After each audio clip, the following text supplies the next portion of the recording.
ponencias. El día de hoy me toca hablarles un poco sobre el manejo del shock en el prehospitalario.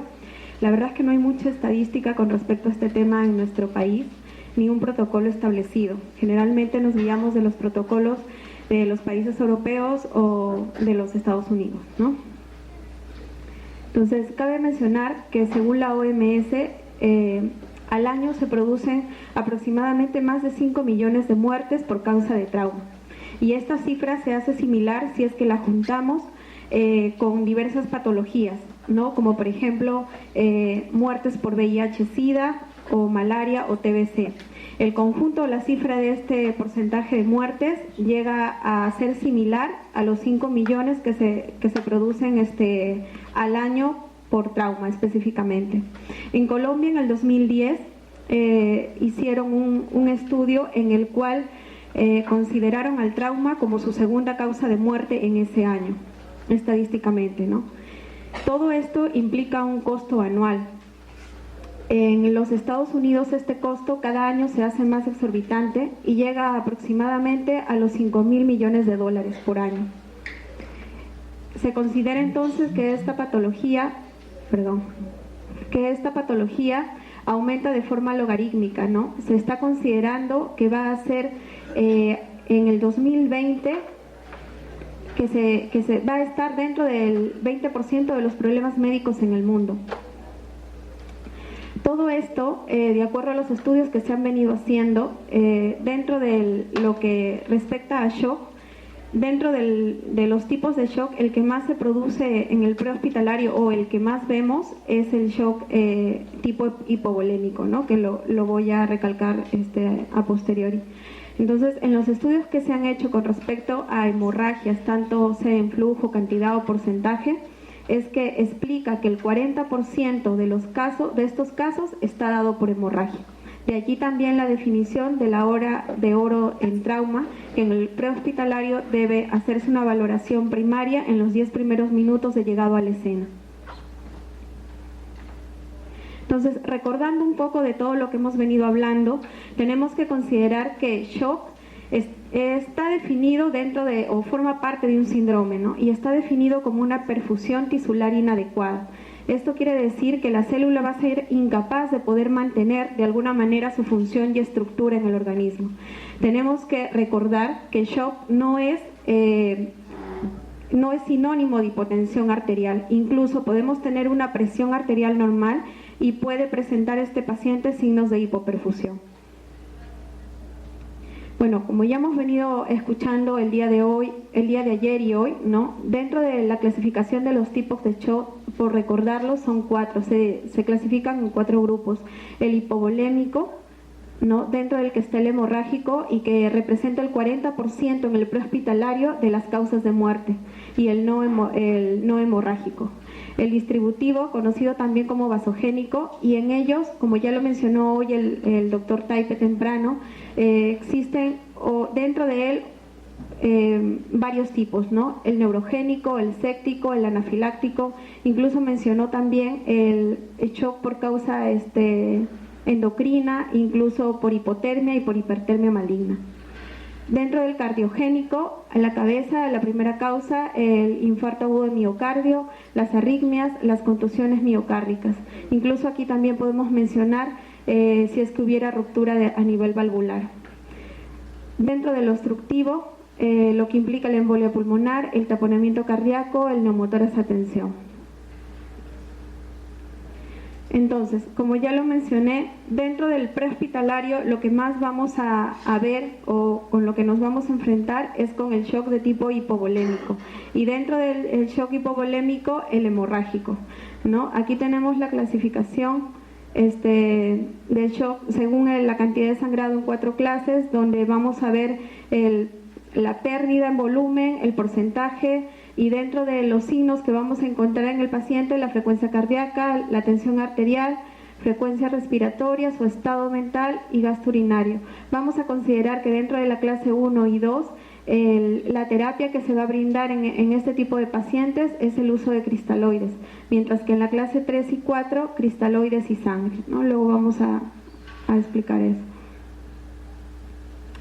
Ahora, una vez que llegamos a la atención o a la escena, tenemos que ir pensando también qué complicaciones nos va a traer este shock al cual vamos a manejar, ¿no? Entonces tenemos que pensar o considerar que esta patología va a implicar lesión a nivel renal, ¿no? Produciendo una insuficiencia renal aguda, en donde hay que por la falta de perfusión más de 45 a 60 minutos nos va a llevar a tener o a presentar en el paciente una necrosis tubular aguda.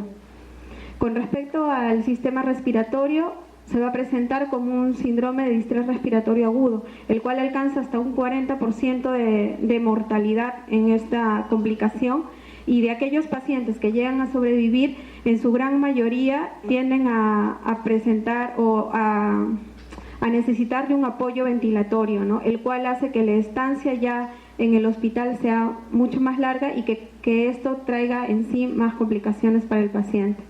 Con respecto a la parte hematológica, la coagulopatía. Sabemos aquí que por el consumo del fibrinógeno, a la larga este paciente va a poder volver a producir algún tipo de sangrado.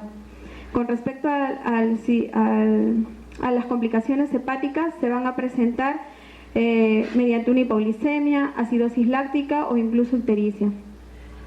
Y debemos considerar que en cualquier tipo de shock la complicación de la infección siempre está presente, porque va a haber una disminución en el sistema inmunitario, porque va a haber una disminución también con respecto a la producción de las energías de las células a nivel intestinal, lo cual va a producir una fuga de bacterias y va a llevar a cabo lo que es la translocación bacteriana.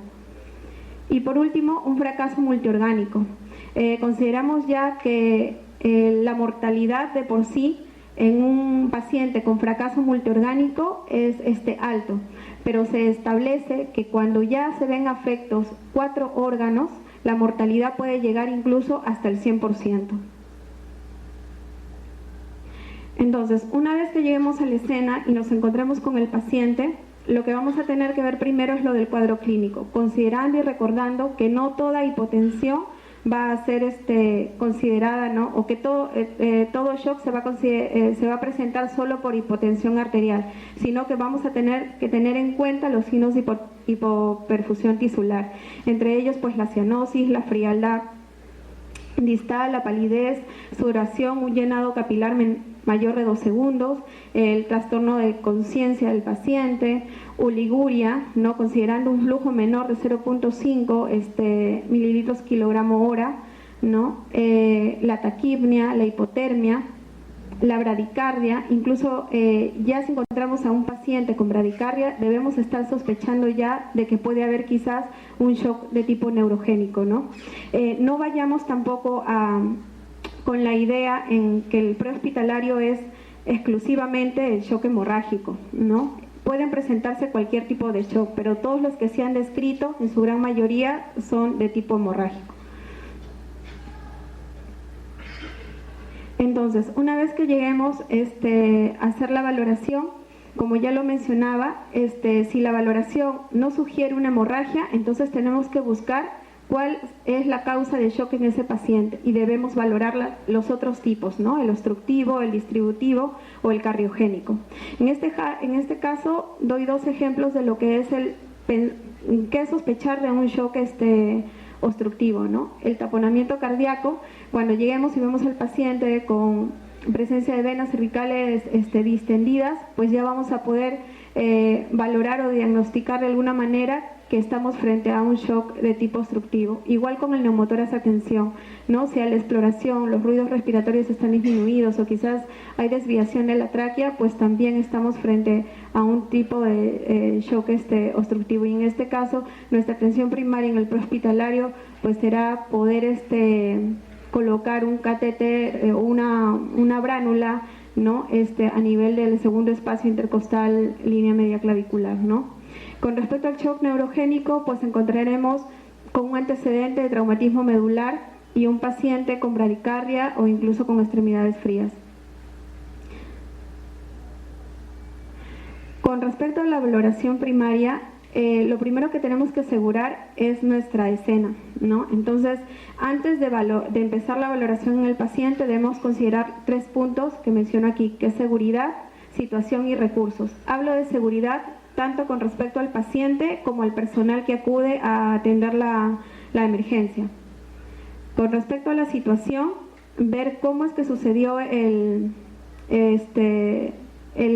si fuera un accidente, una colisión de tránsito, o quizás una caída, o un paciente que ha sido agredido, ¿no? Ver la situación, en qué manera se ha presentado la escena, ¿no?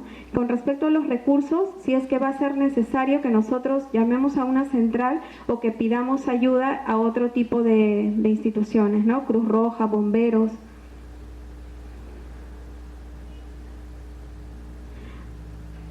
Ahora, directamente con respecto a la valoración del paciente, existen dos valoraciones. En el momento de la escena se hace la valoración primaria y la valoración secundaria se puede incluso terminar de hacer en el traslado y se vuelve a hacer también en el intrahospitalario, ¿no? Entonces, dentro de la valoración primaria tenemos que considerar 5 puntos. Entre ellos, el primero, la vía aérea. Tenemos que garantizar la permeabilidad de la vía aérea, considerando de que el primer obstáculo que tenemos frente a nosotros va a ser la lengua del paciente, ¿no? O ver si hay alguna presencia de cuerpo extraño. Con respecto a la ventilación, el apoyo oxigenatorio y evitar la hiperventilación. El apoyo oxigenatorio para poder mantener al paciente con una saturación que sea mayor o igual de un 94%. Usualmente lo que recomiendan es usar lo que es el AMBU, lo que conocemos como bolsa válvula mascarilla, ¿no? O mascarilla válvula bolsa. Y con respecto a la hiperventilación, pues evitarla, porque esto de alguna manera va a producir que la cámara gástrica pueda llenarse de aire y esto condicionará que el paciente presente vómitos y por consiguiente llevarlo a una neumonía aspirativa, ¿no? Con respecto a la circulación, pues básicamente el control de la hemorragia. Aquí tenemos que ir evaluando lo que es el color de la piel, la temperatura, el llenado capilar, ¿no? Incluso hasta el nivel de conciencia, valorar si es que este paciente está con alguna alteración, este nivel, pues podríamos sospechar también de que se está produciendo ya sea un ACV isquémico o un hemorrágico, ¿no? Con respecto al cuarto punto, básicamente evaluación neurológica. Esta evaluación neurológica en la escena nos va a tener que hacer pensar rápidamente también de que la causa de esta disfunción neurológica pueda ser o una hipoxia o una lesión cerebral traumática, intoxicación alcohólica por drogas o incluso procesos metabólicos, como podemos ver en los diabéticos si es que presentan hipoglicemia, o pacientes con epilepsia que han tenido una crisis convulsiva, o incluso en mujeres embarazadas, ¿no? que hayan presentado, que tengan eclampsia. Y con respecto al quinto punto, lo que es la exposición corporal, que lo voy a mencionar posterior, ¿no? Tenemos que tener en cuenta que estos 5 puntos se van a hacer en los 10 primeros minutos que vamos a llegar a la escena.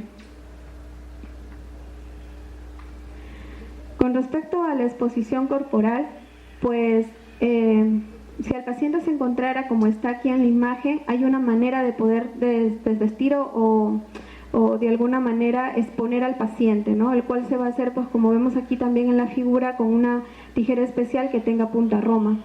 Entonces, si estamos en el ambiente exterior, ¿no? en la escena, lo ideal sería solo exponer lo necesario para que podamos de alguna manera también evitar la hipotermia, ¿no? Y completar de alguna manera la exploración en el trayecto o en el momento del traslado, pues al centro hospitalario, ¿no? Dentro del vehículo. Con respecto a la valoración secundaria, en realidad hay 2 puntos importantes que hay que considerar aquí. Lo que son los signos vitales, básicamente lo que es el patrón respiratorio, la frecuencia cardíaca, ¿no? Lo que vendría a ser el pulso y la presión. Ahora debemos tener en cuenta que la medida de la presión no necesariamente tiene que ser en el momento, ¿no? Que esto no sea una demora para el traslado del paciente, si es que supongamos estuviéramos frente a un paciente con una hemorragia masiva o una hemorragia severa. Y con respecto a las lesiones musculoesqueléticas, pues básicamente lo que son las fracturas, ¿no? Considerar el hecho de las fracturas que acumulan, sobre todo fracturas de huesos largos o grandes, ¿no? Volúmenes de sangre, ¿no?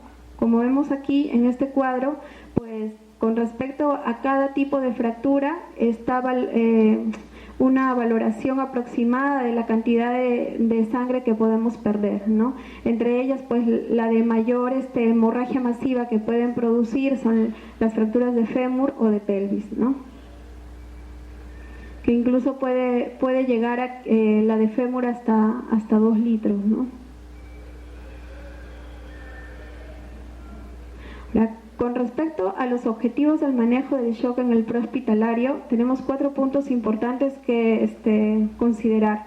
El primero, el asegurar la vía aérea, la oxigenación. ¿Cómo vamos a asegurar la oxigenación? Pues teniendo una vía aérea permeable y ventilando adecuadamente. Como ya lo mencioné anteriormente, ¿no? Con apoyo de lo que es el ambú y evitar la hiperventilación. Lo segundo y lo más importante, si estamos frente a lo que es el shock de tipo hipovolémico de causa hemorrágica, pues identificar la hemorragia y hacer el control de esta hemorragia, que generalmente lo que vemos en el prehospitalario son las hemorragias externas, ¿no? Ya las internas generalmente las vamos evaluando en el trayecto o en el traslado al hospital y se terminan de diagnosticar de alguna manera ya en el intrahospitalario. El transporte a un centro hospitalario para que reciba un tratamiento definitivo, pero el transporte debe ser a un lugar que tenga un centro de atención adecuado y al más cercano, ¿no? Y lo siguiente es administrar la fluidoterapia durante el trayecto.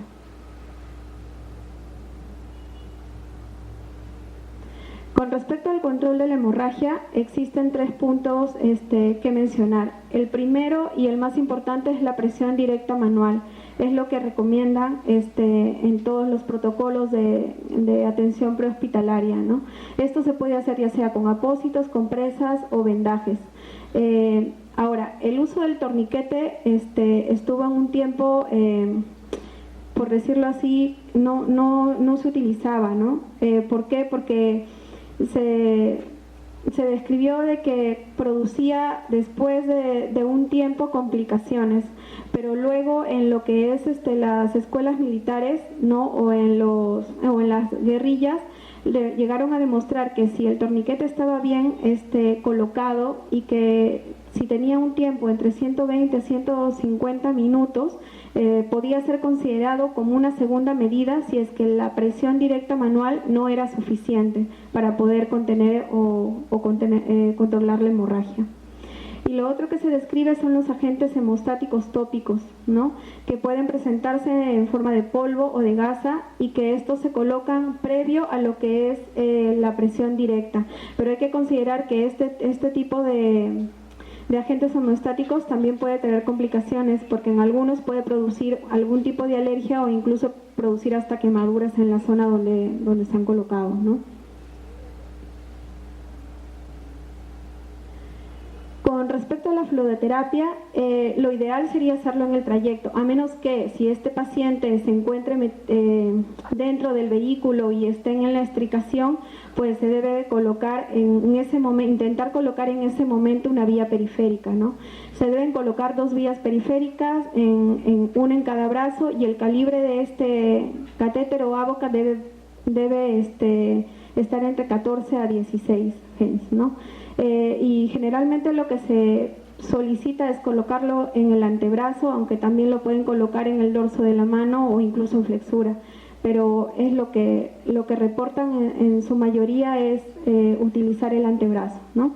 Ahora, con respecto a la fluidoterapia, existen dos maneras de poder controlar lo que es el sangrado, ¿no? Como ya lo mencioné, según la clasificación del tipo de hemorragia, ¿no? Los cristaloides en una primera opción, ¿no? Incluso dentro de los cristaloides mencionan el lactato de Ringer, que son los que tienen más cercanos los valores a los que tenemos nosotros con respecto a los electrolitos, ¿no? Y como una segunda opción lo que es el suero salino.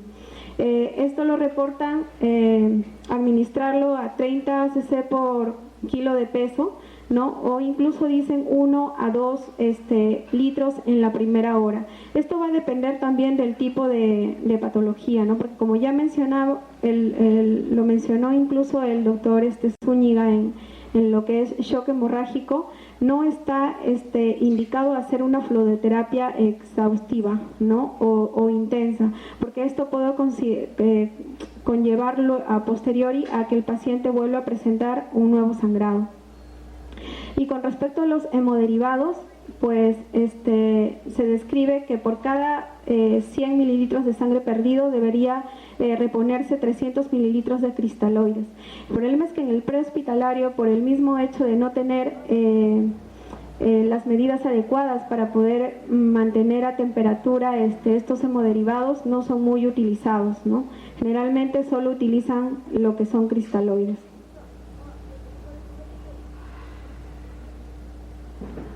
Bueno, ahora existe un esquema o un logaritmo con respecto a cómo debemos triar en el momento o pensar a dónde tenemos que derivar al paciente, ¿no? Porque como ya lo mencioné, no es que el prehospitalario sea igual al shock hemorrágico. Puede presentarse cualquier otro tipo de shock y de acuerdo a eso poder valorar al paciente y poder ver a qué lugar va a ser derivado o trasladado. Entonces, considerando en este primer punto, en este esquema, tenemos que tener en cuenta o determinar las constantes vitales, ¿no? Y el nivel de conciencia. Esto implica valorar la escala de Glasgow en el paciente, ¿no? Con una escala de Glasgow menor de 13 puntos, con una presión arterial sistólica menor de 90 milímetros de mercurio, o un patrón ventilatorio con una frecuencia respiratoria menor de 10 o mayor de 29 respiraciones por minuto. Si esto está presente en el paciente, pues él debe ser trasladado a un centro de trauma directamente, ¿no? Si esto no fuera así, entonces lo que tenemos que valorar a continuación va a ser la anatomía del tipo de la lesión que presente ese paciente. Entonces, valorando la anatomía de la lesión, tenemos varios tipos de lesiones que van a considerarse un traslado directo a un centro de trauma.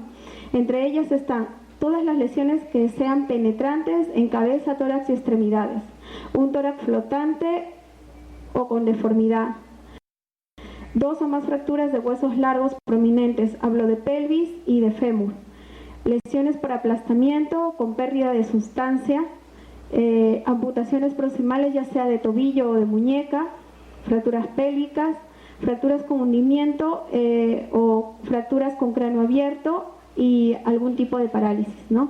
Todos ellos, todas estas condiciones deben ser consideradas para un traslado a un centro de trauma.